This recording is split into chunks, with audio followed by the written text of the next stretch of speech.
aturan urusan persidangan dan usul-usul, Saudara Muhammad Amirul Akmal bin Muhammad Syukur DMJ 54 daripada Jawatankuasa Prasarana Sukan dan Keagamaan akan mencadangkan usul. Silakan. Bismillahirrahmanirrahim. Assalamualaikum warahmatullahi wabarakatuh. Waalaikumsalam warahmatullahi. Salam sejahtera, salam makmur Johor dan salam Dewan Muda Johor. Terima kasih pada YB Speaker Dewan. Yang saya muliakan, yang bahagia YB Speaker Dewan, Institut Dato' On, para Sekretariat Dewan Muda Johor serta rakan-rakan seperjuangan sekalian. YB Speaker, di awal perbahasan saya pada hari ini, saya ingin mengucapkan tahniah dan terima kasih kepada Kerajaan Negeri Johor yang dipimpini oleh Yang Amat Berhormat Datuk Insinyur Haji Hasni bin Mohamad dan semua ahli-ahli politik di negeri Johor kerana berjaya meninggalkan sementara ideologi politik mereka dan terus bermuafakat membantu rakyat berperang melawan krisis kesihatan awam yang melanda negara kita. YB Speaker, beginilah cara Johor yang agak unik. Muafakat membawa berkat. Kita mengharapkan agar ahli-ahli politik di peringkat persekutuan dapat meniru dan mempelajari sesuatu dari negeri Johor yang bertuah ini. YB Speaker, pertamanya saya mewakili Jawatankuasa Prasarana Sukan dan Keagamaan Dewan Muda Johor ingin mengucapkan jutaan terima kasih kepada semua yang telah mengundi usul ini untuk dibahaskan di dalam Dewan yang mulia ini. Saya Muhammad Amirul Akmal bin Muhammad Syukur DMJ 54 mewakili Jawatankuasa Prasarana Sukan dan Keagamaan ingin mencadangkan kepada Dewan ini akan satu usul yang begitu penting untuk dibahaskan, iaitu Dewan Muda Johor mencadangkan Kerajaan Negeri Johor melaksanakan pembangunan dan peningkatan fasiliti orang kelainan upaya di negeri Johor. Sidang perwakilan sekalian, saya berasa begitu bertuah pada hari ini kerana diberi peluang untuk mencadangkan kepada Dewan ini tentang usul yang mungkin kecil dan tidak menarik kepada kita. Namun ketahuilah bahawa ianya merupakan sebuah pengharapan yang tinggi terhadap ribuan orang kelainan upaya di negeri Johor. YB Speaker, sebelum itu izinkan saya untuk mendefinisikan serba sedikit tentang maksud orang kelainan upaya. Mungkin ada di antara kita yang masih keliru atau belum lagi memahami dengan tepat apakah yang dimaksudkan dengan golongan orang kurang upaya. Menurut tafsiran yang telah diberikan oleh Pertubuhan Bangsa-Bangsa Bersatu PBB, golongan OKU ini boleh didefinisikan sebagai seorang yang tidak berupaya untuk menentukan sendiri bagi memperoleh sepenuhnya atau sebahagian daripada keperluan biasa seseorang individu itu dan tidak dapat hidup bermasyarakat sepenuhnya. Ini disebabkan oleh sesuatu kekurangan atau keadaan lemah, sama ada dari segi fizikal atau mental atau dari segi emosi. Sama ada ia berlaku semenjak dilahirkan atau kemudian dari itu. Manakala mengikut Akta Orang Kurang Upaya 2008, OKU termasuk mereka yang mempunyai kekurangan jangka panjang fizikal, mental, intelektual dan deria yang apabila berinteraksi dengan pelbagai halangan boleh menyekat penyertaan penuh dan berkesan mereka dalam masyarakat. Kecacatan itu kadang-kala disebabkan oleh faktor keturunan ataupun berpunca daripada penyakit yang dialami semasa proses pembesaran di dalam rahim ibu. Kebiasaannya, anak-anak yang dilahirkan ini akan mempunyai ketidakupayaan dalam pelbagai aspek tertentu mengikut keadaan tahap ketidaksempurnaan proses pembesarannya, sama ada dari segi fizikal maupun mental. Golongan OKU ini khususnya di Malaysia dapat dibahagikan kepada dua kelompok masyarakat, iaitu kelompok golongan kanak-kanak istimewa dan golongan istimewa dewasa dan warga tua. Namun YB Speaker, kita tidak dapat nafikan ada juga di antara mereka yang telah berjaya dan menjadi ikon dalam bidang tertentu. Misalnya, kita boleh lihat Profesor Dr. Ismail Saleh. Beliau ini dilahirkan sebagai seorang yang cacat penglihatannya. Namun beliau ini berjaya menjadi senator pakar ekonomi OKU pertama di Malaysia. Saya yakin dan pasti, ya YB Speaker, lebih ramai lagi golongan orang kelainan upaya yang telah berjaya. Jelas di sini kebolehan golongan ini tidak boleh dinilai melalui fizikal semata-mata, Datuk Yang Dipertua, atas dasar itulah menjadi keperluan kepada kita untuk membangunkan masyarakat OKU ini dengan lebih tinggi lagi selaras dengan teras ketiga dan teras ketujuh Wawasan Kemakmuran Bersama 2030. Yang berhormat Speaker, tujuan usul ini dibawa ke dalam Dewan Yang Mulia ini adalah bertujuan untuk kita membaiki atau menambah baik pembangunan dan fasiliti OKU di negeri Johor. Pembangunan yang dinyatakan di dalam usul ini merangkumi beberapa aspek, antaranya pembangunan masyarakat OKU dan pembangunan modal insan yang melibatkan masyarakat OKU. Ada beberapa titik yang perlu difokuskan di dalam sesi perbahasan usul pada hari ini. Titik yang pertama, kita akan fokuskan kepada permasalahan yang dihadapi oleh golongan OKU. Mungkin kekurangan kemudahan atau fasiliti OKU di negeri Johor ini menyebabkan golongan ini menghadapi kesukaran dalam kehidupan seharian. Titik yang kedua, kita akan fokuskan titik yang kedua, iaitu kesan-kesan jangka panjang dan pendek jika masalah ini tidak diselesaikan. Mungkin dengan kekurangan kemudahan fasiliti yang disediakan oleh kerajaan dan kekurangan pembangunan orang kurang upaya menyukarkan golongan ini untuk menjalankan kehidupan seharian mereka dan mengakibatkan mereka ini terganggu. Titik yang ketiga ialah cadangan dan perincian usul. Mungkin kerajaan di bawah kepimpinan Yang Amat Berhormat Menteri Besar boleh membuat pelan tindakan OKU negeri Johor. Dan titik yang keempat ialah kaedah perlaksanaannya. Sidang Dewan sekalian, dalam dunia yang serba canggih ini, kita masih lagi berkongsi kehidupan kita bersama orang kelainan upaya OKU, di mana kita tidak dapat lari daripada berinteraksi bersama golongan ini, sama ada secara langsung atau secara tidak langsung. Namun yang menjadi permasalahannya ialah masih lagi terdapat golongan yang memandang rendah serta memberikan layanan yang buruk kepada golongan OKU ini, seolah-olah golongan OKU ini tidak layak diberi layanan yang sama rata dan saksama sama seperti manusia normal biasa. Layanan buruk ini dan diskriminasi inilah yang mereka terima dan boleh menyebabkan emosi mereka terganggu dan akan memberi impak yang negatif kepada mereka. Sudah tentulah Datuk YB Speaker, perkara ini bertentangan sendiri dengan ajaran yang dibawa oleh baginda Nabi SAW yang sangat menganjurkan kita memberi layanan baik dan adil kepada sesama makhluk, apatah lagi kepada makhluk yang lemah seperti golongan ini. Kita tidak boleh menganggap golongan ini sama seperti manusia normal. Kita mesti menganggap golongan ini sama seperti manusia normal yang lain tanpa membuat sebarang diskriminasi terhadap golongan ini.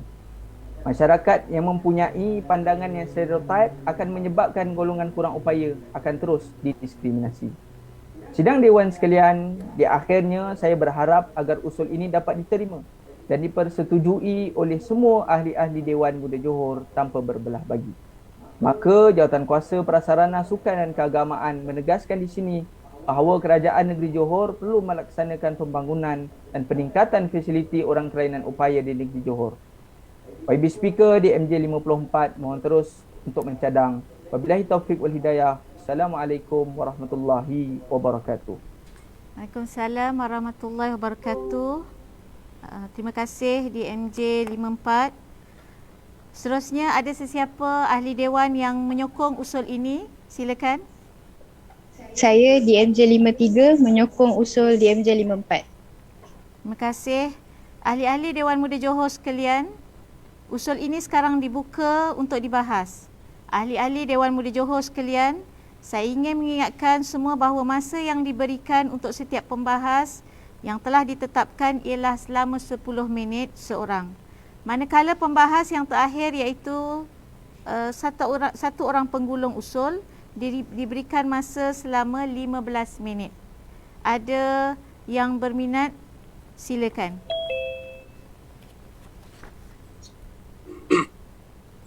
Assalamualaikum warahmatullahi wabarakatuh. Salam sejahtera dan salam Dewan Muda Johor.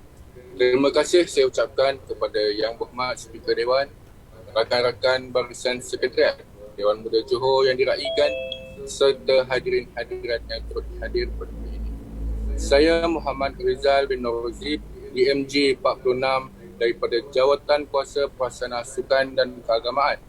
Mohon untuk berbahas tentang usul yang berbunyi Dewan Muda Johor mencadangkan agar Kerajaan Negeri Johor melaksanakan pembangunan dan peningkatan fasiliti orang-orang upaya di negeri Johor. Dengan bismillah mula dikata mengingatkan kebesaran Allah. Kerana wajib telah ternyata segala perbuatan mahulah di sini. Yang dipertua, isu yang dibawa pada hari ini bukanlah suatu perkara yang boleh dipandang enteng atau ringan semata-mata. Perjuangan terhadap nasib bila warga OKU rakyat di negara ini yang sering kali disuarakan pertubuhan badan bukan kerajaan bukanlah suatu perjuangan yang akan mati ditelan zaman. Menurut Akta Orang Kurang Upaya 2008, orang kurang upaya didefinisikan sebagai seseorang yang mempunyai kekurangan jangka panjang dari segi fizikal, mental, intelektual atau deria yang apabila berinteraksi dengan pelbagai halangan boleh menyekat penyertaan penuh dan berkesan mereka dalam masyarakat.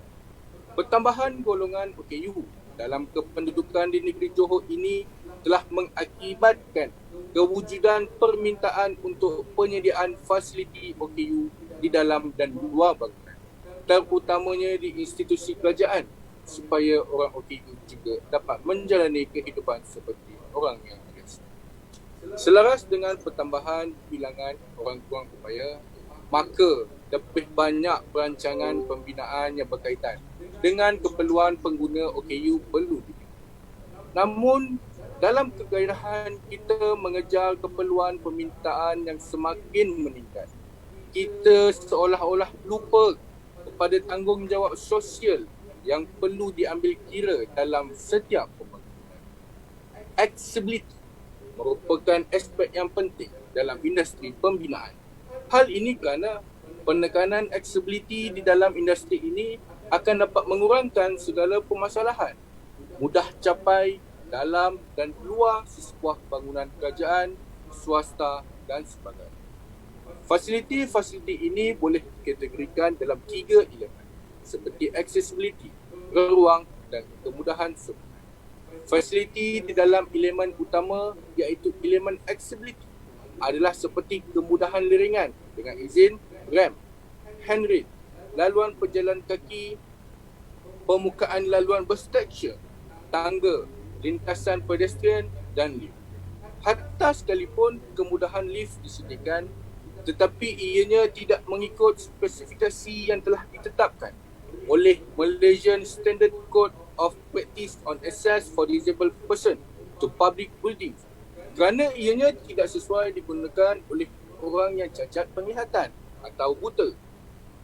Butang-butang dalam lift ini tidak disediakan dengan tulisan braille dan automatic lift announcer yang akan digunakan oleh orang buta untuk ke aras yang lebih tinggi dan rendah sebagai contoh.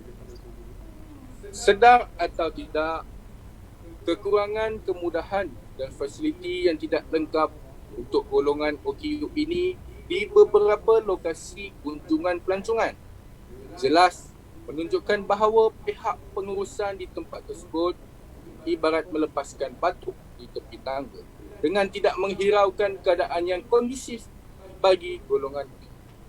Fasiliti mesra OKU adalah satu aspek utama perlu diberi perhatian untuk memudahkan mereka selesa bergerak ke mana jua menjalani rutin. Ini belum lagi kita mengambil kira isu hak golongan OKU seperti parkir dan tandas acap kali digunakan oleh orang awam yang cukup sifat malangnya cetek dari segi akal pemikiran kerana menyalahgunakan hak orang. Yang dipertua dan sidang yang dihormati sekalian, apalah kiranya jika kita hanya memandang isu ini hanya dari sudut kebajikan semata-mata, sedangkan masalah yang dihadapi mereka ini sebenarnya merentasi pelbagai sektor utama. Antaranya adalah pendidikan, pekerjaan, peluang, kesihatan dan lain-lain. Masalah ini dilihat sangat ketara. Seperti contoh, golongan cacat penglihatan lebih suka mendapatkan pekerjaan kerana mereka tidak dapat melihat dan skop pekerjaan yang khusus untuk mereka sukar untuk diperlukan. Oleh hal yang demikian, Masalah yang dihadapi oleh golongan ini dianggap sebagai satu cabaran dalam pekerjaan yang mereka harungi. DMJ Kebanyakan 16 mohon masyarakat- mencelah. DMJ 16 Tak mohon maaf, mencelah. sekejap. DMJ Sekejap, 16. saya habiskan dulu. DMJ 16 Tak maaf, mohon sekejap saya mencelah. habiskan. Boleh, benarkan. Sekejap saya habiskan. Okey, Sekejap saya habiskan sebentar.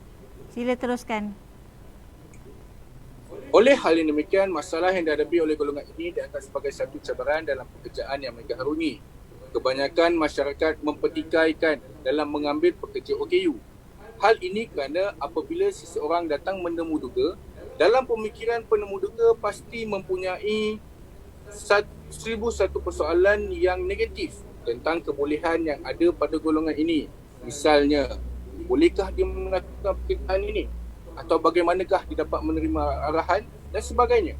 Persoalannya, apakah tindakan dan perancangan kita pada hari ini untuk menangani masalah?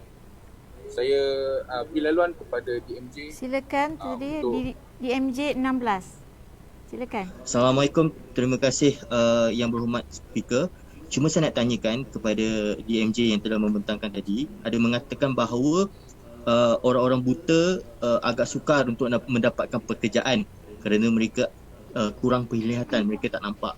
Cuma saya nak tanya, fakta ataupun penyataan yang dilakukan ini berdasarkan statistik ataupun kajian mana yang mungkin DMJ ada baca di mana-mana ke, mungkin bagi penjelasan ataupun semata-mata hanya kenyataan daripada DMJ. Terima kasih. Okey, terima kasih DMJ, saudara Darren. Okey, berkenaan dengan ini saya mengambil kira sebagai contoh. Okey, seperti contoh kita daripada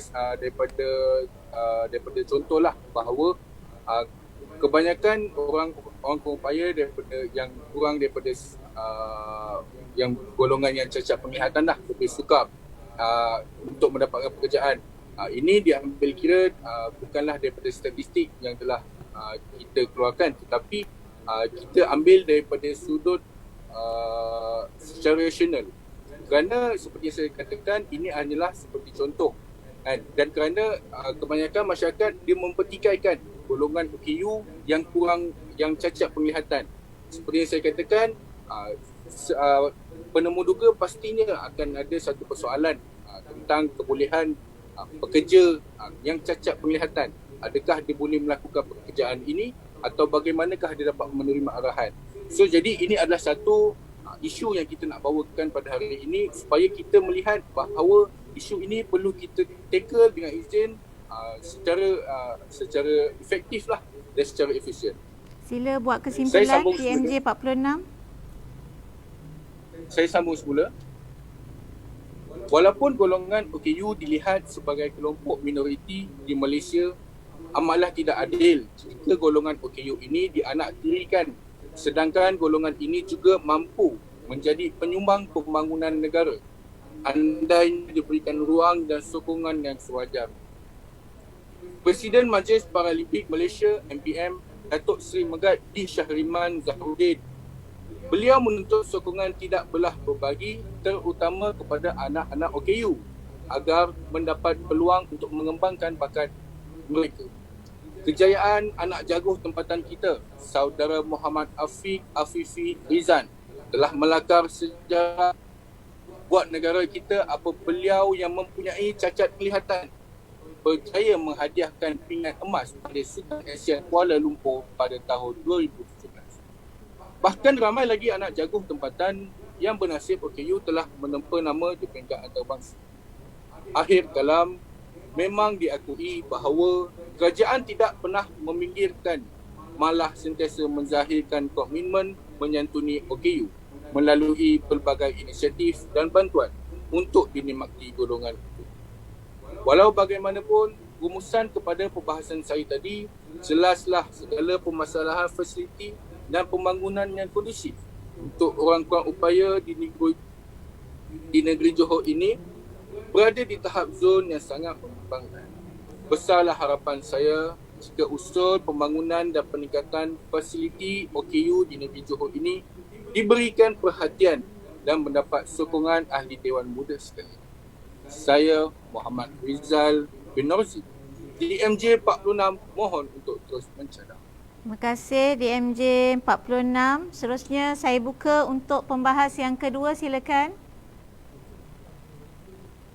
Terima kasih Puan Yang di-Pertua Dewan. Bismillahirrahmanirrahim. Assalamualaikum warahmatullahi taala wabarakatuh dan selamat sejahtera, salam makmur Johor. Saya ucapkan kepada Wakil Speaker Dewan, juga rakan kerjasama institusi Dato' On, Barisan Sekretariat Dewan Muda Johor, ahli-ahli Dewan Muda Johor dan hadirin sekalian yang bersama dengan live kami di Facebook. Okey, saya Muhammad Izzat Amir, DMJ 39 selaku ahli JK Prasarana Sukan dan Agama ingin menyokong usul saudara Amirul Akmal sebentar tadi, ahli DMJ 54, di atas usul Dewan Muda Johor mencadangkan agar Kerajaan Negeri Johor melaksanakan pembangunan dan peningkatan fasiliti orang kurang upaya di negeri Johor dengan memperlihatkan kepentingan masyarakat OKU kepada masyarakat secara keseluruhannya dalam jangka pendek dan juga jangka panjang serta kesan-kesannya kepada negara. Yang berhormat di-Pertua, golongan OKU merupakan golongan yang hari ini kita lihat agak kurang diambil beratkan. Diorang ini merupakan golongan sasar yang sering dikritikkan oleh masyarakat yang mempunyai kekurangan-kekurangan tertentu sehingga menyukarkan mereka untuk bersuara tentang permasalahan mereka dan mempertahankan hak mereka. Permasalahan ini pun bagaimanapun ternyata orang OKU ni walaupun mereka mempunyai kecacatan dari segi fizikal, tetapi mereka sebenarnya mempunyai kelebihan tertentu yang tidak dipunyai oleh orang-orang normal. Kerana kekurangan fizikal itu tidaklah mencerminkan intelektual dan kemampuan mereka. Terdapat ramai daripada golongan OKU ini mempunyai kebolehan tertentu dalam bidang pendidikan sampailah kepada bidang sukan walaupun mereka berada dalam keadaan yang terpuruk. Membangunkan golongan kurang upaya dan masyarakat dapat memberikan impak jangka pendek kepada negara, malahan terutama dalam mengejar kompetitif global di peringkat antarabangsa. Kerana hari ini kita lihat negara-negara maju lebih menumpukan tentang kompetitif global dari segi meluaskan pasaran untuk merencangkan lagi ekonomi. Jadi ini secara tidak langsung melibatkan juga golongan OKU. Malang sekali semakin hari kebajikan golongan ini seakan disisihkan.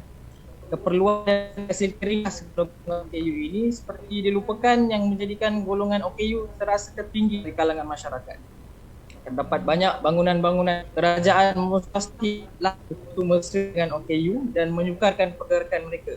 Ada pula bangunan-bangunan yang mudah menyediakan fasiliti-fasiliti OKU tetapi tidak melepasi kriteria yang standard yang sepatutnya diikuti. Orang OKU juga berhak untuk menerima persekitaran yang kondusif bagi untuk melangsungkan kehidupan mereka dan mencari pendapatan yang sepatutnya. Dalam mendepani dunia globalisasi, para pelabur luar mengambil kira setiap sisi pembangunan dalam negara dan fasiliti golongan upaya kerana golongan dalam untuk menunjukkan kompetitif dengan di peringkat antarabangsa, mereka merupakan golongan yang perlu diambil kira. Tuan Yang di-Pertua, mula langkah izinkan saya untuk menjelaskan kepentingan pembangunan peningkatan fasiliti orang kurang upaya di negeri Johor dengan memperlihatkan bakat-bakat fizikal dan kebolehan golongan OKU. Seperti kita sedia tahu, golongan OKU mempunyai kelebihan masing-masing dan ini kita dapat lihat dalam bentuk sukan dan dibuktikan pada Sukan Paralimpik 2016 di Rio apabila negara kita berjaya merangkul 3 pingat emas dan 1 pingat gangsa yang mana ianya satu amat membanggakan untuk negara. Ini menjadikan bukti bahawa golongan OKU juga menyumbangkan tenaga mereka dan mempunyai potensi yang tinggi yang boleh dibangunkan untuk pembangunan. Di atas dasar itu, saya mencadangkan untuk kerajaan membuat satu peruntukan khas bagi membangunkan lagi fasiliti golongan OKU dengan bertujuan untuk mengasah bakat dan membuktikan mereka dikembangkan lagi. Saya sedia maklum bahawa fasiliti OKU di Malaysia dalam bentuk sukan sudah pun ada dan saya mencadangkan supaya ianya ditambah baik dan diberikan lagi penekanan, kerana kita lihat atlet-atlet Paralimpik kita semua, hampir semua bertaraf antarabangsa yang mempunyai kebolehan yang boleh dinaikkan lagi. Seterusnya, kalau kita lihat daripada jangka pendek, kita dapat membantu golongan-golongan OKU ini dalam mengasah bakat mereka dan juga menjadikan mereka lebih bersedia dan lebih mempunyai kelebihan mereka menjadi lebih baiklah. Dan dalam jangka masa panjang kita dapat melahirkan lebih banyak pelapis yang mana kita memberikan golongan OKU ini untuk mendalami dalam bidang sukan. Seterusnya saya akan menjelaskan kepentingan pembangunan dan peningkatan fasiliti orang-orang upaya OKU di negeri Johor dengan memperlihatkan kondisi OKU yang kurang dari fizikal bukan dari sudut pemikiran. Menurut statistik daripada Jabatan Statistik Malaysia, seramai 2,139 pelajar kurang upaya telah mendaftar di IPT di seluruh negara yang mempunyai pelbagai masalah seperti penglihatan, pendengaran, masalah kaki dan sebagainya. Ini membuktikan angka pelajar yang berada di bawah status kurang upaya adalah sangat tinggi dan membuktikan bahawa seseorang itu kebolehannya tidak boleh hanya dilihat daripada bentuk fizikal, tapi kita perlu lihat dari soal usaha dan juga intelektual seseorang itu sendiri. Ini terbukti apabila kita lihat ramai daripada golongan-golongan pendidik di universiti-universiti awam seperti Prof. Mahathir Naziati Muhammad Yaakob daripada Universiti Melaya, Dr. Al-Amril Osman daripada Universiti Pasar Malaysia dan juga pensyarah Dr. Ruzita Muhammad Amin daripada Universiti Melaya, yang mana mereka ini merupakan golongan-golongan OKU yang mempunyai kekurangan tentu, tetapi mereka berjaya untuk mencapai ke Menara Gading dan menjadi tenaga pendidik kepada masyarakat awam walaupun mereka dalam keadaan begitu. Setengah OKU mempunyai kelebihan dari pemikiran, kadang-kadang mereka melebihi daripada golongan normal, tapi amat mendukacitakan fasiliti-fasiliti untuk tujuan pembangunan golongan OKU di IPT agak mendukacitakanlah yang sepanjang ini. Disebabkan ini ramai daripada golongan upaya sukar mendapatkan informasi-informasi tertentu bagi golongan pelajar dan ahli-ahli akademik, menyebabkan rujukan mereka apabila membuat kajian dan sebagainya agak dan membiarkan mereka menghadapi kesukaran dalam menuntut ilmu dan melakukan kajian. Di sini saya ingin mencadangkan kepada pihak kerajaan negeri untuk mempertimbangkan satu peruntukan khas untuk penambahbaikan bangunan kerajaan dan IPT khusus untuk golongan OKU dengan memberikan kemudahan tandas, tempat riadah, keselamatan, pengangkutan, tempat kuliah yang lebih untuk OKU di negeri Johor. Ini bagi membolehkan golongan OKU terbela dan mendapat suasana pembelajaran yang lebih kondusif dalam menuntut ilmu dan membolehkan mereka menjadi terlebih termotivasi dan menyumbangkan lebih banyak idea dan tenaga untuk membangunkan masyarakat. Seterusnya, saya juga ingin mencadangkan kepada kerajaan negeri supaya melaksanakan tuition ataupun kelas tambahan kepada golongan-golongan OKU di sekolah maupun di IPT bagi mereka menambah lagi pendidikan dalam diri mereka. Sebabkan kadang-kadang kita lihat OKU ni hanya orang yang nak menyambung pelajaran ataupun tidak mahu mencari ilmu, tetapi peluang yang mereka dapat agak sukar daripada fizikal mereka yang mengehatkan pergerakan mereka. Masuk kepada hujah terakhir saya ialah saya ingin membawa kepada kepentingan pembangunan dan peningkatan fasiliti orang kurang upaya di negeri Johor dengan memperlihatkan OKU sebagai aset bukan liability kepada negara.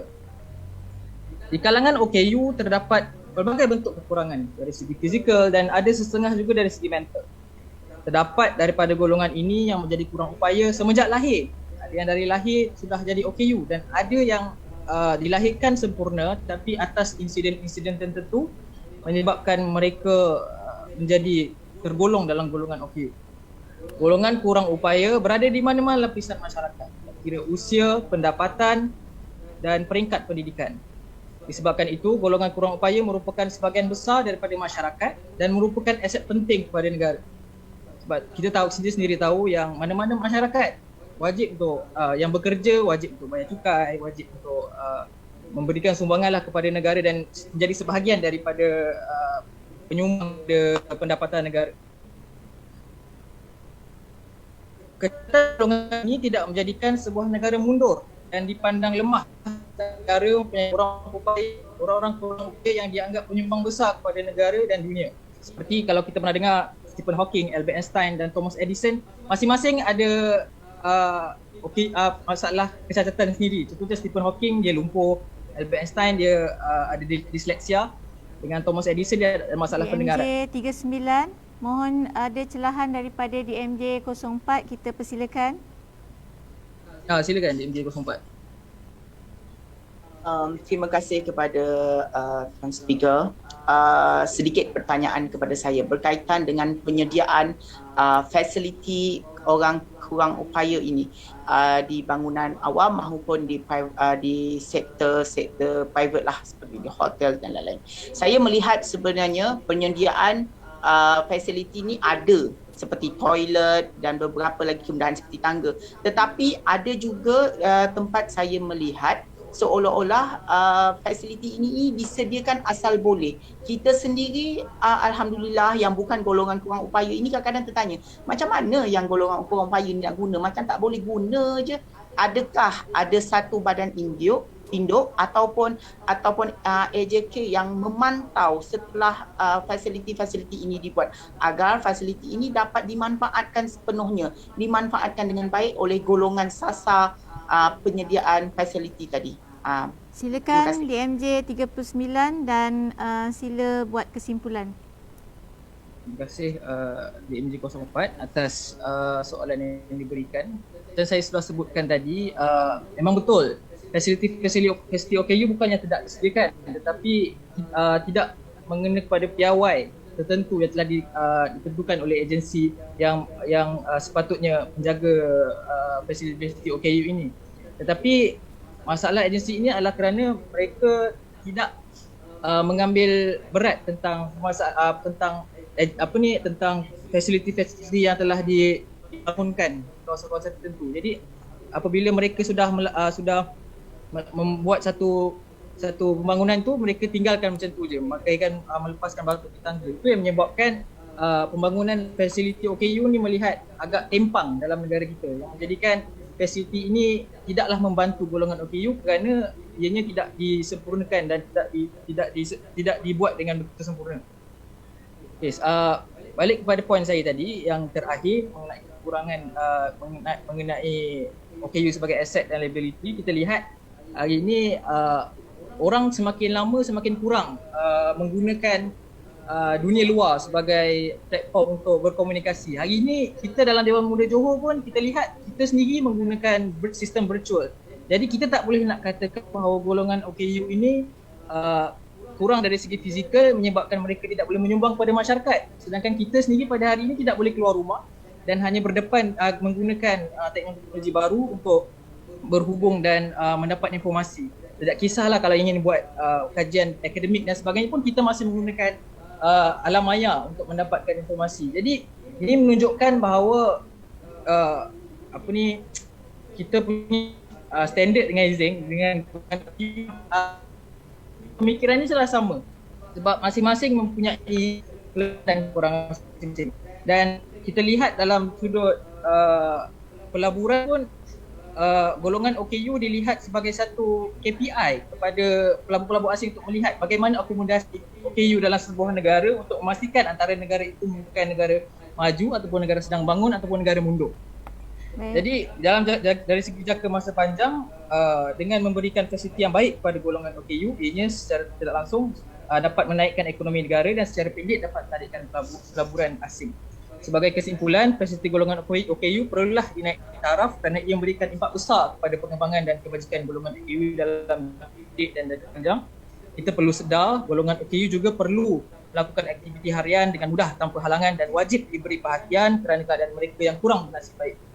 Golongan ini turut juga berulang kali mengharumkan nama negara dan seharusnya kita perlulah memberi golongan ini yang terbaik.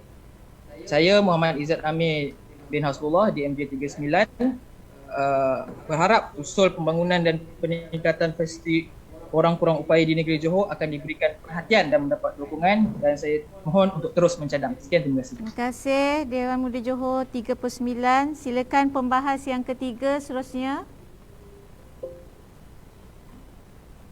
Assalamualaikum. Terima kasih YB Speaker.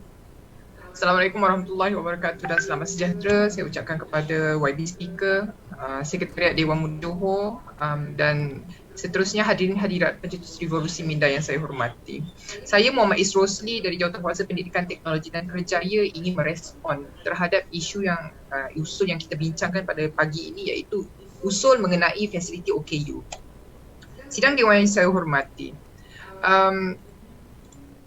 Usul ini merupakan sebuah usul yang penting dan perlu dipandang dan diangkat pada pengakhiran sidang ini. Masalah yang dihadapi dan diskriminasi yang dirasai oleh golongan ini adalah sebuah permasalahan yang sering dibincangkan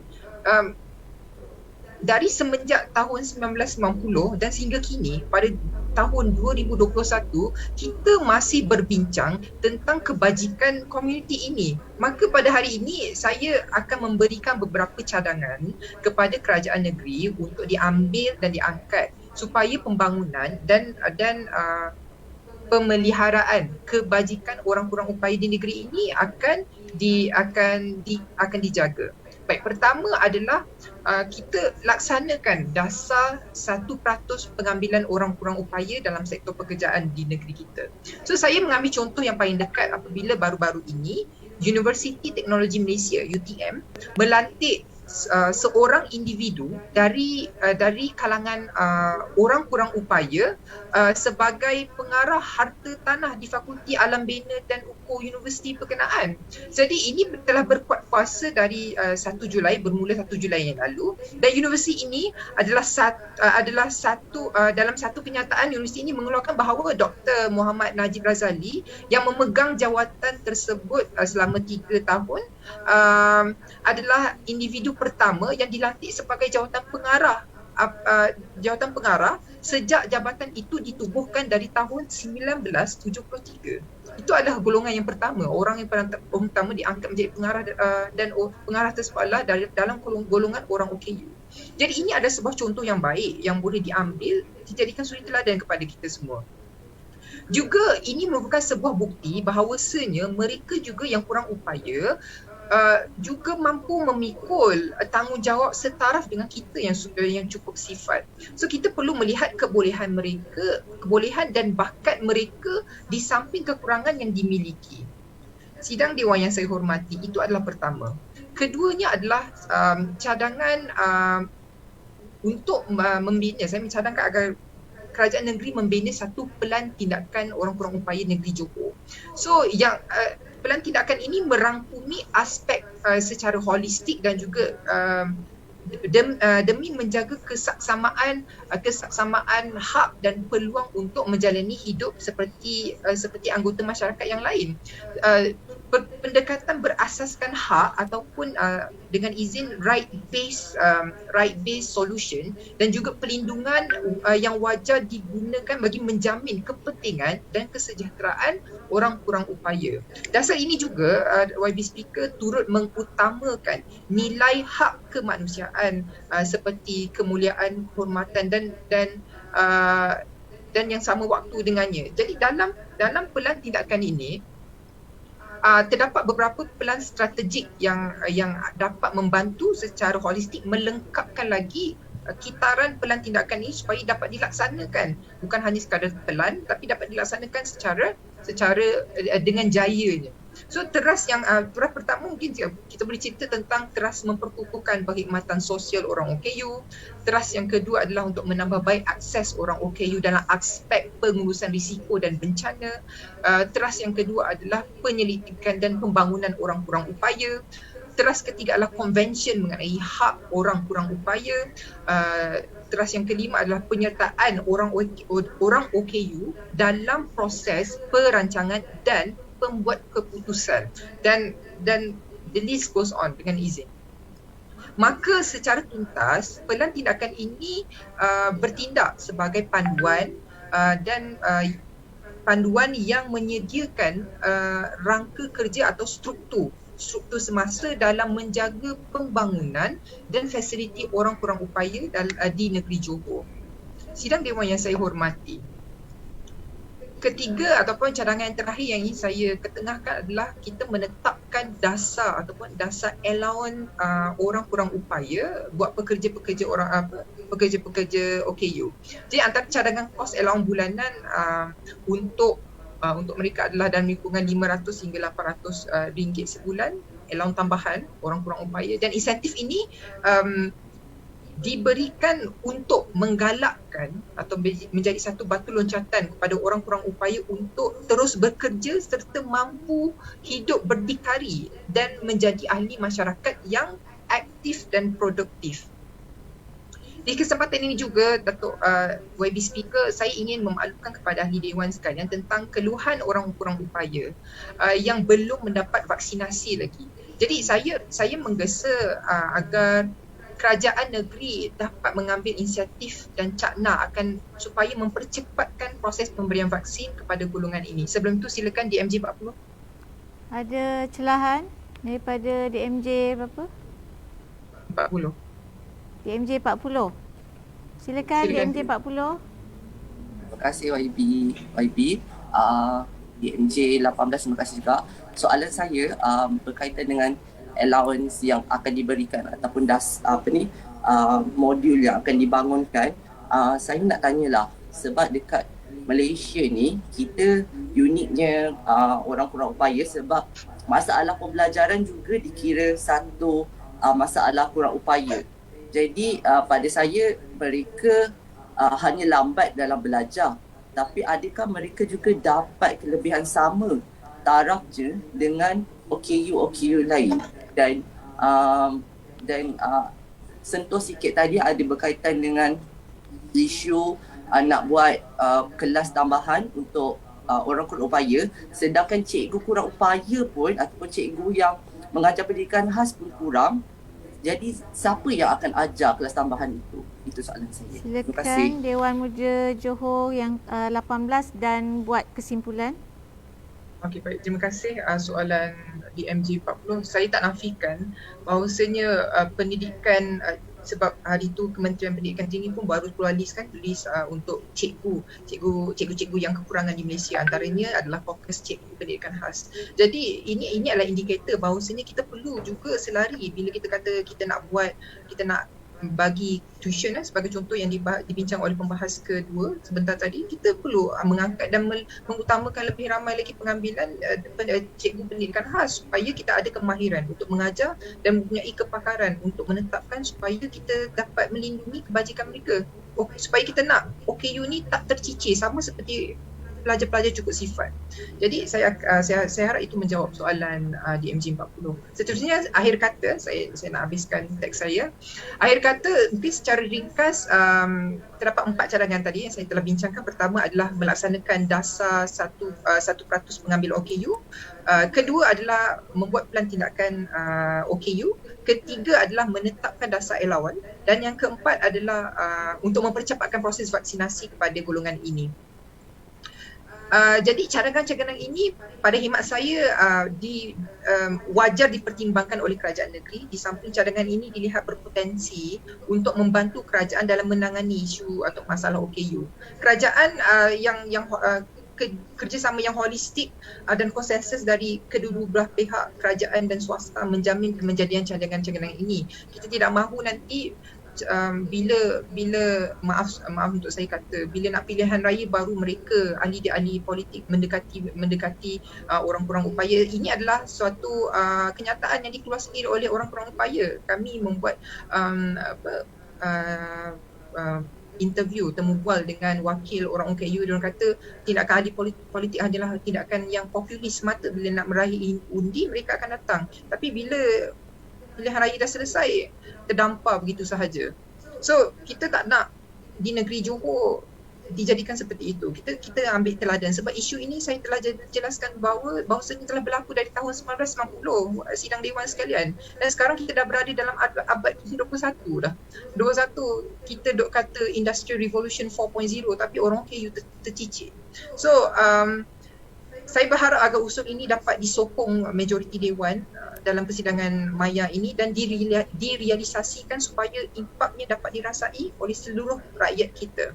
Saya Muhammad Isrosli mohon terus berbahas. Terima kasih. Terima kasih DMJ 18. Seterusnya saya buka untuk pembahas yang keempat. Silakan.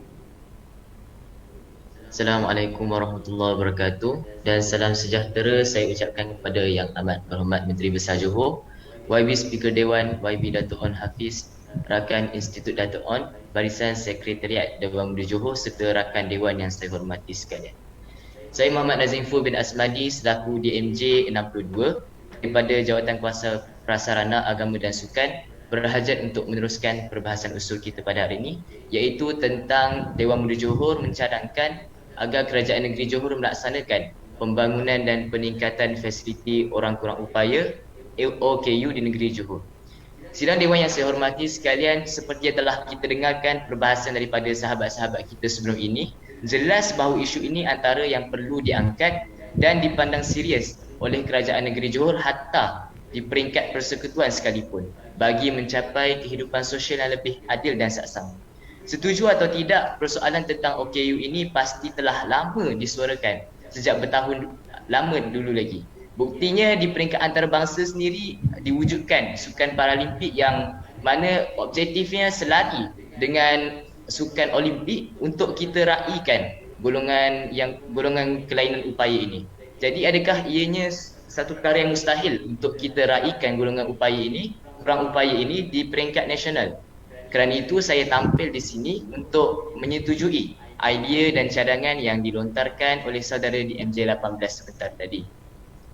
Tuan yang di-Pertua Dewan, di sini saya ingin menerangkan secara ringkas dan menegaskan apa tindakan dan tanggungjawab yang perlu diambil serius oleh kerajaan negeri untuk merealisasikan cadangan-cadangan yang disebutkan tadi.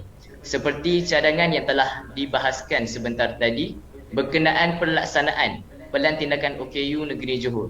Pelan ini sebenarnya telah pun dibangkitkan di peringkat persekutuan. Namun pada hari ini kami ingin Kerajaan Negeri Johor bergerak di bawah satu kerangka pelan khusus buat bangsa Johor. Seperti yang telah dinyatakan sebelum ini, dalam pelan ini perlulah ada teras-teras yang strategik seperti teras meningkatkan accessibility golongan OKU, memperkasa ekonomi golongan OKU, teras menambah baik akses OKU dalam aspek pengurusan risiko bencana, penyertaan OKU dalam proses perancangan dan membuat keputusan serta lain-lain. Dengan izin. Dalam rangka pelan ini, pihak kerajaan negeri perlu memberi peluang keterlibatan wakil-wakil OKU supaya isu yang tepat dapat diutarakan. Jadi di bawah teras 2 iaitu meningkatkan accessibility golongan OKU, kita memfokuskan kepada peningkatan kualiti dan kuantiti fasiliti untuk kegunaan OKU di dalam negeri Johor. Satu kertas kajian yang dilakukan oleh pelajar daripada Tun Hussein On Malaysia, UTHM. Berdasarkan kertas kajian tersebut, majoriti daripada responden menyatakan pendirian bahawa fasiliti OKU dalam kawasan sosial yang sedia ada masih belum mencapai tahap yang memuaskan. Begitu juga respon pekerja-pekerja di tempat kerja masing-masing. Maka di sini kerajaan negeri perlu memainkan peranan dalam mewajibkan satu penyelidikan dan penambahbaikan fasiliti-fasiliti OKU pada semua pembangunan di Johor. Kewujudan golongan OKU di negeri ini sangatlah minoriti. Daripada anggaran 3 juta penduduk Johor sehingga 31 Januari 2021, seramai 69,633 rakyat Johor daripada golongan OKU yang telah berdaftar di bawah Jabatan Kebajikan Malaysia JKM. Maka tiada masalah untuk pembangunan fasiliti OKU dilaksanakan, bahkan tidak akan menambahkan kos pembinaan yang besar kerana golongan ini adalah minoriti. Maka di sesebuah kawasan, di sesebuah bangunan tidaklah sehingga perlu dibina pada skala yang besar, memadai kewujudan fasiliti yang lengkap, kondusif dan juga spesifikasi yang khusus dengan mengambil kira semua jenis OKU yang pelbagai di Malaysia. Di samping itu, kertas kajian yang telah dirujuk sebelum ini telah menggunakan Nusajaya sebagai bandar yang sedang membangun. Jika di kawasan yang maju masih kekurangan fasiliti OKU, apatah lagi kawasan-kawasan pedalaman, kawasan-kawasan yang kurang maju. Jadi kerajaan negeri perlulah juga memberi tumpuan agar tidak terlepas pandang akan kawasan-kawasan seperti ini. Justru kami berharap agar setiap pelaksanaan pembangunan di negeri ini, pemaju-pemaju perlulah berunding dengan wakil-wakil OKU di negeri ini untuk mereka suarakan hak sebenar mereka, untuk mereka tahu apa yang perlu dalam setiap pembangunan di negeri Johor, dan secara tidak langsung kita dapat mencapai teras yang keempat, iaitu teras penyertaan OKU dalam proses perancangan dan membuat keputusan. Sidang Dewan Yang Mulia berikutan cadangan yang dilontarkan tentang melaksanakan dasar 1% pengambilan OKU dalam sektor pekerjaan di negeri. Buat pengetahuan sidang Dewan sekalian, dasar ini telah lama diwujudkan sejak tahun 1988 di bawah senarai bersama, tetapi sekarang sudah capai tahun 2021 dan adakah ianya sekadar menanam tebu di tepi bibir? Pada saat dasar ini dikuatkuasakan, kaedah untuk capai objektif dan langkah telah pun disenaraikan di dalam Perkeliling Perkhidmatan Bilangan 10 1988 dan dipertingkatkan melalui Perkeliling Perkhidmatan Bilangan 3 2008 dan akhir sekali di dalam Perkeliling Perkhidmatan Bilangan 16 tahun 2010 bermula dari dasar pengambilan, permohonan pekerjaan, prosedur pengambilan, peranan kementerian, pemantauan dan juga pemakaian. Yang dipertua, pada saat dan ketika ini kita sudah ada solusi, kita sudah ada resepi. Kita hanya perlukan kerajaan untuk betul-betul menggerakkan dasar ini dengan amanah. Kita sudah tahu teknik kayuhan, tinggal kita perlukan pengayuh dan juga kayuhan yang konsisten. Lebih-lebih lagi dalam situasi pandemik COVID-19 di negara kita, ramai dalam kalangan rakyat kita yang terkesan. Jika yang sempurna fizikalnya pun terkesan, jadi apatah lagi golongan yang digunakan kelainan dari segi upayanya. Sidang Dewan sekalian, kalaulah atlet Paralimpik dulu mereka rasakan bahawa mereka tidak dapat peluang untuk merangkul pingat sukan, tapi sehingga kini atlet Paralimpik diraih upaya mereka dalam arena sukan. Umpama mereka ini diberi nafas yang baru.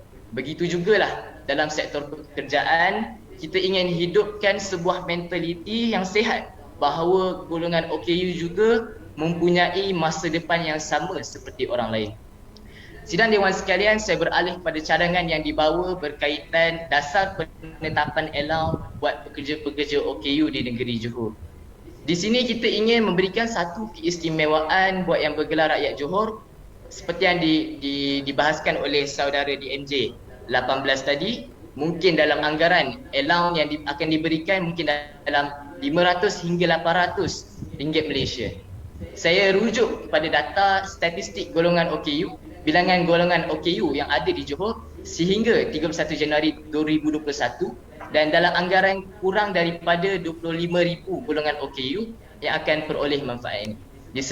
Disebabkan oleh itu, kami berharap agar cadangan ini dapat dimasukkan terus ke dalam Belanjawan Johor 2022 yang akan dilaksanakan dalam masa terdekat ini.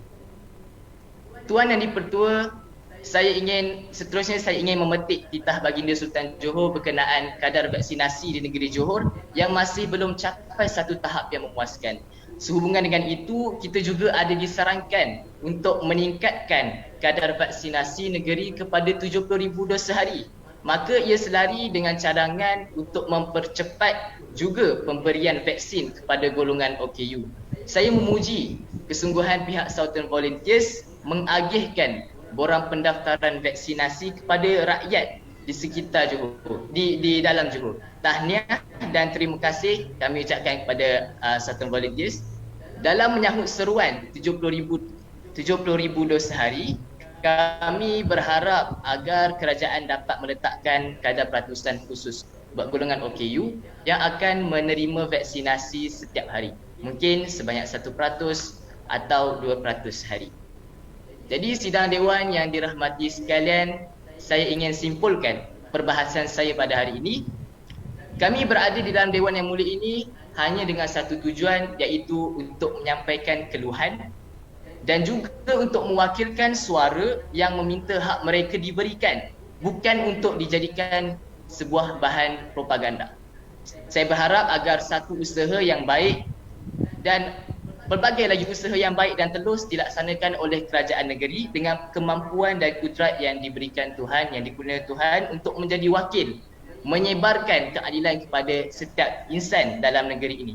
Kalaulah dalam aspek politik kita boleh ambil sejarah, ambil sirah Nabi Muhammad, bagaimana Nabi Muhammad tunjukkan bagaimana politik yang sebenar, dan apa salahnya untuk kita ambil sejarah, ambil sirah Nabi Muhammad SAW untuk dijadikan pedoman untuk kita sebarkan keadilan kepada semua manusia, bagaimana Nabi Muhammad sebarkan keadilan kepada berikan keadilan kepada umat-umat baginda. Jadi sebagai penggulung kata, saya ingin katakan bahawa isu pembangunan dan peningkatan fasiliti OKU antara isu yang penting untuk diangkat dan diketengahkan di dalam dewan ini. Yang membangunkan masyarakat ialah manusia. Yang membangunkan Johor dan Malaysia ini juga manusia. Yang akan mati ditanamkan di tanah negeri ini juga ialah manusia. Maka curahkanlah keadilan, kerana setiap daripada kita ada hak yang tersendiri. Justeru saya seru agar 3/3 jumlah ahli dewan yang ada di dalam Dewan Mulia ini untuk terus menyokong usul ini hingga ke penghujungnya. Jadi saya di MJ 62 dengan merendah diri ingin memohon untuk terus menyokong. Terima kasih DMJ 62 di atas perbahasan dan cadangan yang bernas itu tadi. Ni ahli dewan yang paling muda ke? Ni tadi. Betul? Patut macam artis K-pop. Okey, kita seterusnya dengan penggulung usul. Saya buka kepada seorang penggulung usul. Silakan. Okey, terima kasih kepada Yang di-Pertua Dewan YB Speaker. Bismillahirrahmanirrahim. Assalamualaikum warahmatullahi wabarakatuh. Waalaikumsalam. Selamat sejahtera serta salam makmur Johor saya ucapkan buat YB Speaker yang berhormat Puan Rashid Ramli. Dan jadi tidak kita lupakan Yang Amat Berhormat Datuk Insinyur Hasni Mohamad, Menteri Besar Johor, Datuk On Hafiz Ghazi, Esko Pelancongan Belia dan Sukan Negeri Johor, Rakan Usaha Sama Institut Dato' On, Barisan Sekretariat Dewan Mulia Johor, ahli-ahli perwakilan Dewan Mulia Johor serta rakan-rakan yang sedang menonton pada ketika ini. Saya Firdaus Itanin, DMJ 49 daripada Jawatan Kuasa Prasarana Sukan dan Keagamaan akan membuat penggulungan bagi usul ini, iaitu Dewan Mulia Johor mencadangkan agar Kerajaan Negeri Johor melaksanakan pembangunan dan peningkatan fasiliti OKU di negeri Johor. Sebelum itu izinkan saya untuk kita melihat kembali ataupun recap dengan izin Yang di-Pertua isi-isi penting yang telah dinyatakan oleh para pembahas sebentar tadi. Bagi pembahas pertama daripada DMJ 46, beliau telah menyatakan kerisauan beliau terhadap permasalahan-permasalahan yang dihadapi oleh masyarakat orang kelainan upaya ini, yang ditimbulkan adalah berkenaan dengan kekurangan kemudahan dan fasiliti yang lengkap untuk golongan OKU, permasalahan melibatkan pelbagai sektor seperti pendidikan, peluang pekerjaan dan kesihatan dan sebagainya, dan juga ini merupakan masuk di bawah isu pembangunan masyarakat OKU itu sendiri. Jadi tadi saudara DMJ 16 ada bertanyakan soalan berkenaan dari mana kita mendapatkan fakta yang bahawasanya golongan OKU ataupun khususnya yang cacat penglihatan kurang mendapat pekerjaan dan sebagainya. Jadi saya rujuk kepada kenyataan akhbar pada 23 hari bulan 3 2021 daripada Utusan Malaysia, yang mana Utusan Malaysia ada menjalankan satu temuduga kepada seorang individu yang cacat penglihatan, iaitu saudara Huzaifah. Di dalam kenyataan tersebut, saudara Huzaifah sendiri telah menyatakan bahawasanya masyarakat OKU yang cacat penglihatan ini sukar untuk mendapatkan pekerjaan. Daripada 40,000 jumlah keseluruhan masyarakat OKU yang cacat penglihatan, 20,000 ni terdiri daripada orang muda, dan daripada 20,000 tu berapa orang yang kita boleh kira mendapat pekerjaan dan sebagainya. Jadi ini menegaskan lagi bahawasanya masalah yang dihadapi oleh masyarakat OKU itu jelas. Ia bukanlah satu orang kata apa keluhan yang kosong semata-mata, tapi ini adalah realiti. Seterusnya daripada pembahas kedua, di MJ 39 ada membuatkan satu penegasan. Dia ada cakap kesan-kesan yang akan kita dapat dan kelebihan-kelebihan yang kita peroleh jika kita memanfaatkan masyarakat OKU yang ada di Malaysia, khususnya di negeri Johor ni. Jadi seperti yang dikatakan, ini akan memberi kesan yang positif kepada ekonomi serta akan memberi kesan yang positif kepada bekalan tenaga kerja, terutamanya di negeri Johor yang boleh kita katakan sebagai sebuah negeri industri. Jadi memerlukan satu bekalan tenaga kerja yang ramai. Jadi andai kata kita manfaatkan masyarakat OKU ini, maka bebanan untuk mendapatkan bekalan tenaga kerja itu dapat kita kurangkan. Okey, dan di sini juga kita ada diberikan contoh bahawasanya ada di antara masyarakat OKU ni yang berjaya. Contohnya seperti yang dikatakan oleh pembahas sebelum ini, seorang pensyarah di Universiti Teknologi Malaysia, iaitu pensyarah saya sendiri sebenarnya, dilantik sebagai Ketua Jabatan Hartanah di Fakulti Alam Bina dan Hukum Universiti Teknologi Malaysia. Tapi seperti yang diperkatakan, dalam tempoh berpuluh-puluh tahun, baru seorang saja yang dilantik sebagai Ketua Jabatan Hartanah. Jadi sebelum-sebelum ni semua macam ni. Jadi di sini kita dapat lihat ada cadangan-cadangan yang diberikan, antaranya tambah baik pusat khas atlet OKU di negeri Johor dan juga mewujudkan kelas tambahan kepada pelajar-pelajar OKU. Okey. Jadi tadi saudara di MJ 40. Di MJ 40 ada bertanyakan soalan. Macam mana kita nak pastikan pelajar-pelajar OKU ni mendapat pendidikan yang sepatutnya, dan macam mana kita nak dapatkan tenaga pendidik sedangkan guru pendidikan khas pun kurang. Jadi itulah yang telah dilakukan oleh Kementerian Pendidikan Malaysia. Sekarang ni kita tengah di Kementerian Pendidikan Malaysia sedang menambah bilangan tenaga pengajar, khususnya daripada bilangan pendidikan khas. Jadi indikator itu yang kita lihat yang mampu memberi kesan kepada golongan pelajar pendidikan, golongan pelajar OKU ini. Dan seterusnya kita dapat lihat kesan-kesan pembangunan yang positif akan diberikan. Okey, daripada pembahas yang seterusnya, pembahas yang ketiga ada menyatakan beberapa cadangan. Antaranya adalah dasar 1% pekerja OKU di sektor awam. Ya, dasar ini telah diluluskan di peringkat pimpinan pusat dan sebagainya sejak tahun 1988. Namun sampai hari ini kita lihat pelaksanaannya masih lagi boleh dikatakan amat mendukacitakan. Oleh sebab itu kita mengharapkan di Johor ini kita perkasakan dasar yang sedia ada ni untuk kita pastikan dasar 1% tu betul-betul kita ikut dan kita berikan ruang yang secukupnya kepada masyarakat orang kelainan upaya. Tadi di MJ04 ada bertanyakan soalan berkenaan dengan pihak mana yang kita boleh rujuk untuk berkenaan dengan fasiliti OKU dan sebagainya. Jadi untuk pengetahuan dan di MJ04, Jabatan Perancangan Bandar dan Wilayah ada menetapkan satu piawaian berkenaan dengan fasiliti-fasiliti OKU yang perlu dibuat di setiap fasiliti dan sebagainya, di setiap pembangunan lah. Namun satu penegasan yang kuat belum lagi dilakukan. Jadi di sini kita dapat lihat pihak berkuasa tempatan mungkin boleh membuat satu penegasan yang kukuh untuk pastikan pemaju-pemaju ataupun bangunan-bangunan yang dibangunkan mematuhi piawaian yang telah ditetapkan oleh Jabatan Perancangan Bandar dan Wilayah. Kalau ikutkan piawaian ini telah ditetapkan lama, sejak tahun 1993 tak silap saya, tapi masih tak ada penegasan yang jelas. Mungkin di sini pihak berkuasa tempatan boleh membuat satu penegasan yang jelas berkenaan dengan perkara ini. Okey, saya sambung semula berkenaan dengan cadangan yang diberikan oleh DMJ 18 tadi berkenaan dengan pelan tindakan OKU Negeri Johor. Ya, seperti yang dinyatakan oleh DMJ 62 pembahas lepas itu, pelan tindakan OKU ni memang dah buat di peringkat pusat dan sebagainya, tapi masih ada lagi lompong-lompong dan kelemahan yang boleh kita perbaiki. Dan disebabkan itulah kita rasakan pelan tindakan OKU Negeri Johor perlu dilakukan khusus untuk Negeri Johor. Kita melihat pada demografi Negeri Johor ni dan sebagainya. Dan kita rasakan apabila pelan tindakan OKU Negeri Johor dibangunkan, jadi masyarakat OKU yang ada di negeri ini dapat menerima manfaat yang besar. Dan seterusnya ada penetapan dasar elang khas kepada golongan OKU.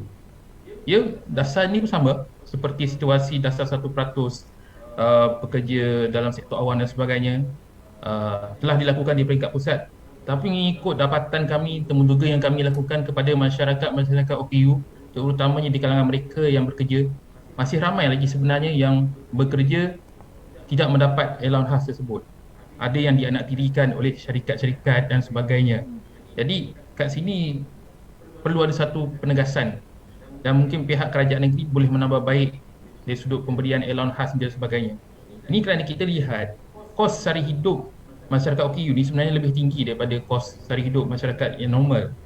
Walaupun kita tengok mereka boleh makan, boleh minum dan sebagainya, tapi ada kos-kos tambahan yang memerlukan kita berikan satu allowance khas kepada mereka. Okey, yang seterusnya adalah mempercepatkan proses vaksinasi kepada golongan OKU. Kalau kita lihat di Melaka sekarang dibenarkan masyarakat OKU ini walk-in dengan izin yang dipertua untuk mendapatkan vaksinasi di pusat pemberian vaksinasi masing-masing. Tapi di negeri Johor tak dilaksanakan perkara ini. Ya, memang betul kadar vaksinasi di negeri Johor masih lagi rendah, iaitu kurang daripada 20%. Namun kita tidak boleh meminggirkan masyarakat OKU ini. Kita perlu berikan keutamaan seperti mana kita berikan keutamaan kepada golongan warga emas. Okey. Dan saya nak tegaskan di sini. Kita telah melihat kesungguhan para pembahas yang telah memberikan pelbagai bentuk hujah-hujah yang kukuh, yang berlandaskan fakta serta hakikat realiti yang berlaku hari ini kepada golongan orang kelainan upaya. Ya, para perwakilan sekalian, atas dasar keprihatinan ini, Jawatan Kuasa Pasangan Sukan dan Keagamaan membawakan usul ini untuk memastikan isu-isu ataupun permasalahan yang sedia ada diangkat untuk kita pastikan masalah-masalah yang sedia ada ni dapat diselesaikan. Kita tak nak golongan OKU ni terus disisihkan. Mereka ini warga negara Malaysia, mereka ini rakyat di negeri Johor, tapi masih lagi disisihkan sehingga hari ini realitinya. Jadi kita perlu lakukan satu perubahan yang besar. Beberapa cadangan asas telah diberikan oleh para pembahas dan saya harap cadangan ini akan diperhalusi sekiranya diterima oleh majoriti Dewan Ahli Perwakilan Dewan Muda sekalian. Jadi adalah menjadi tanggungjawab kita sebagai para perwakilan Dewan Muda Johor untuk menyuarakan perkara ini supaya diberikan perhatian dan tindakan segera oleh pihak-pihak yang berkaitan. Oleh itu, saya mohon Ahli Perwakilan Dewan Muda Johor untuk sebelah suara kita menyokong usul pembangunan dan peningkatan fasiliti OKU di negeri Johor. Jadi saya Firdaus Itanian DMJ 49 memohon sokongan daripada semua perwakilan Dewan Muda Johor. Sekian, terima kasih. Terima kasih DMJ 49 yang telah menggulung usul itu tadi. Terima kasih ahli-ahli Dewan Muda Johor sekalian. Sekarang saya kemukakan masalah kepada ahli-ahli Dewan Muda Johor bagi diputuskan. Masalahnya ialah bahawa usul yang dibawa oleh DMJ 54 daripada Jawatankuasa Prasarana Sukan dan Keagamaan seperti yang tertera dalam peraturan persidangan ini di nombor 2 hendaklah disetujukan. Ahli-ahli Dewan Muda Johor yang bersetuju kata setuju dan yang tidak bersetuju kata tidak. Setuju. Lebih suara yang bersetuju, maka dengan ini usul disetujukan. Terima kasih ahli-ahli Dewan Muda Johor. Terima kasih dan persidangan Dewan Muda Johor ditempohkan sehingga jam 10.50 pagi. Sekian, terima kasih.